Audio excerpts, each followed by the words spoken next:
Hello guys, this is Excellent the Maths Doctor and welcome to my YouTube channel. So right now we are going to be solving said equations, and this is the equation that we are going to be looking at specifically. It's 3 the square root of 40 minus x. Then we have negative 5 outside of the surd, then it's equal to 13. So this is our equation right here, right?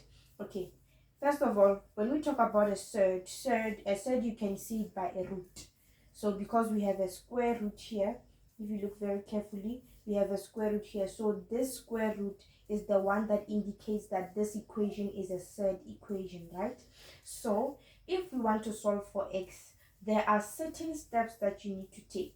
The first step that we're going to do is to isolate the surd, meaning that we're going to take the surd and keep it on one side of the equal sign alone. So everything else that is not part of the surd, we take it to the other side. For example, negative 5, if you can look very carefully, negative 5 is outside of this, it's outside of the surd, it's not part of the surd. Do you see that? It's not part of that root there.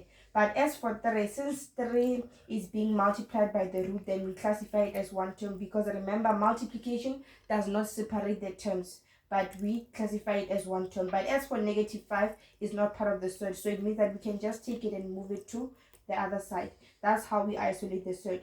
So meaning that we're going to write 3, then the square root of 40 minus x equals 13. Then negative 5, remember, it's coming to the side of 13, right? It skips the equal sign, meaning that we should make sure that we change the sign if we're going to transfer it to the other side. So since it was negative on the side, the sign is going to change to the opposite, which is a positive sign. So it's going to be positive 5, like this. So that's the first step, isolate the surd. Then 13 plus 5, we can just write 18 here, right? It gives us 18. 13 plus 5 is 18.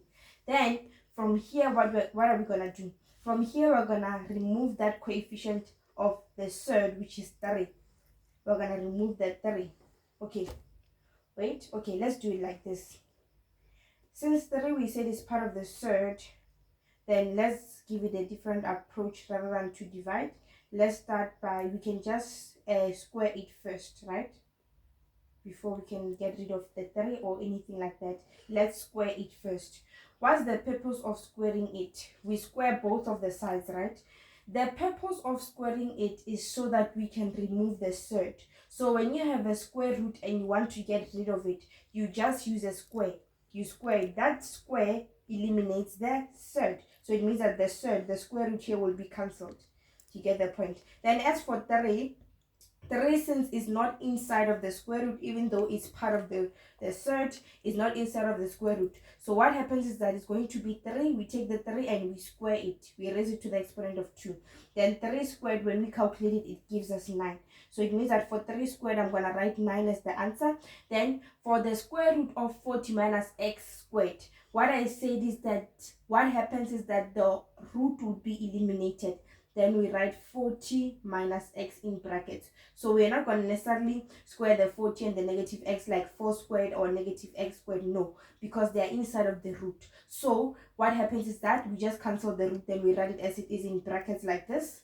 Then it means that it's going to be multiplied by the 9 that is in front. Then for the other side, when you take 18 and square it, you're going to get an answer of 324. Then from here, you just distribute 9 into the brackets, multiplied by the binomial, which is 40 minus x, like this. So we say 9 multiplied by 40 first. That's the first step. 9 times 40, which is going to give us 360, right?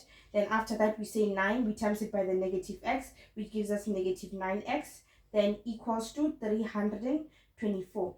Then from here, remember, if you are solving for x, at the end of the day, you must have x on one side of the equal sign alone. So if it must be alone, in this case, everything that doesn't have x needs to move to the other side. For example, here we have 360 degrees and we have negative 9x. So the one that doesn't have x, which in this case is 360, then it means that it's going to be moved to the other side so that we can be left with the one that has x, which is negative 9x.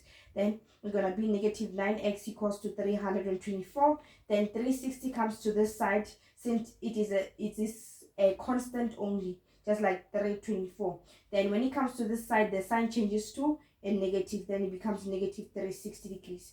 Then we subtract 324 subtract 360. What is it going to give us? It's going to give us a negative 36. So we're going to have 9, negative 9x equal to negative 36. Then from here, the next step, you just divide by negative 9 on both sides so that you can be left with x only, so that you can eliminate this negative 9 that is in front of the x, right? So when we divide by negative, okay, let me do this.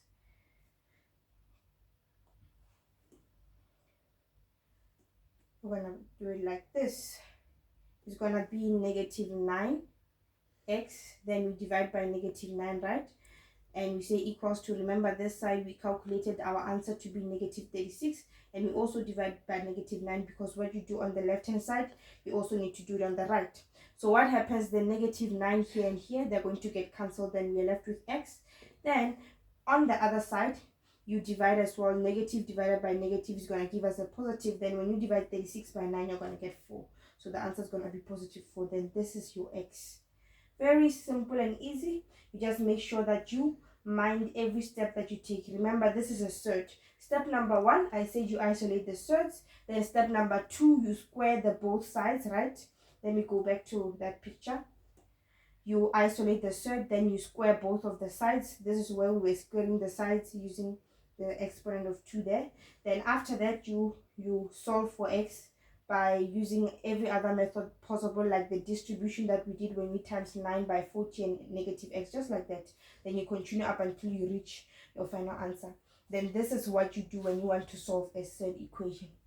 It's very easy. Okay, thank you so much guys for watching my video, for liking my videos, and make sure that you subscribe for more fun and beneficial mathematics videos. Thank you.